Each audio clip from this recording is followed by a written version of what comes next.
Cheated, lied to, or scammed? She's tackling every opportunity to make something that's going wrong right. Better call Bingo. From large corporations to mom and pop businesses, most have a website. But did you know your website could be a sitting duck for a lawsuit that could cost you tens of thousands of dollars?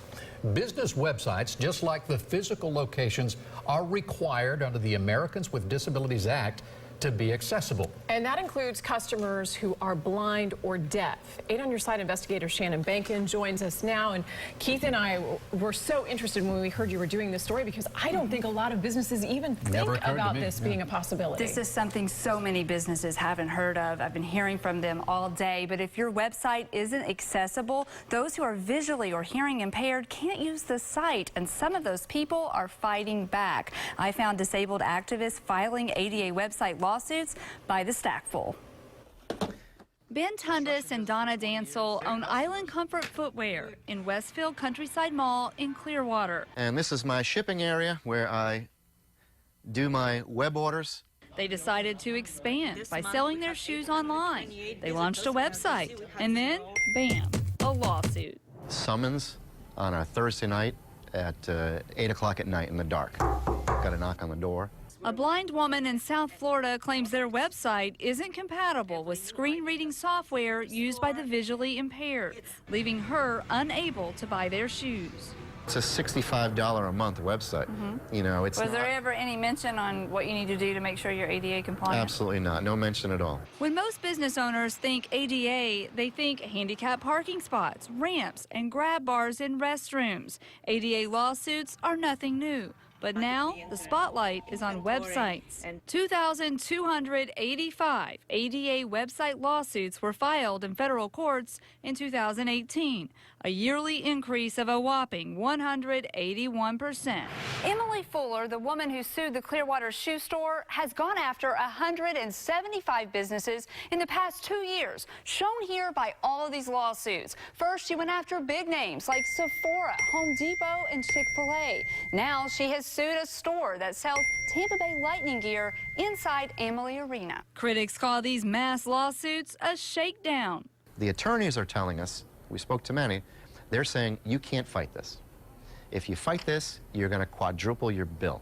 There's nothing you can do, just write them a check. Companies settle because there's no defense to ignoring ADA requirements. Ms. Fuller's attorney tells me his client is an advocate fighting to improve society, and these lawsuits are not going away.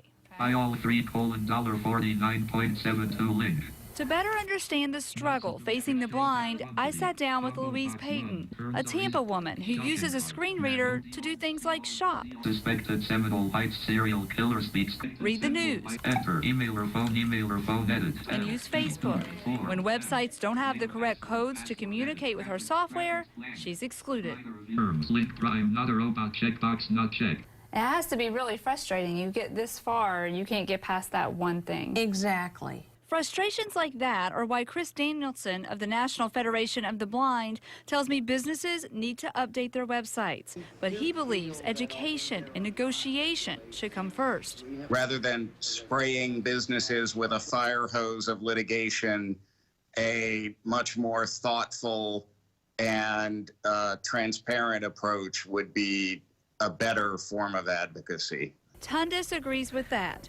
Now take a few steps with that thing compared to your fanning. He takes this lawsuit personally and says he would have helped Ms. Fuller and changed his website if she had just asked. Now we service everyone here as if they're our family.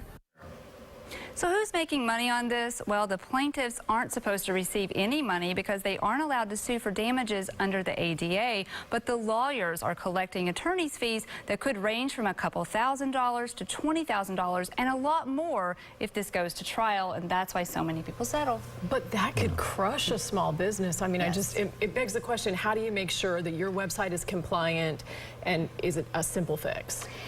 Sometimes it can be simple, but oftentimes it's not. It's a lot easier to do this on the front end when you're launching your website. You need to make sure that your web developer knows how to make your site compatible. There are industry recognized standards and various companies that you can hire to help you with your site. Also, the National Federation of the Blind and the local Lighthouse for the Blind can help. I spoke with both of them, and they said they'll do audits and they'll help people for free in some cases. Now, the guy at the shoe store said it was costing him $65 a month for his website. But if you add this feature that allows the blind to read, is that a lot more money? Is that? It could be, depending on how complicated your site is. A simple site, I talked to folks who do audits, $1,600 to audit your site, more money, to make sure that it is compatible. So it can add up. Yeah. But you're also, you're following the law and you're opening up for potential customers that otherwise wouldn't be able to use your site. Sure. All right.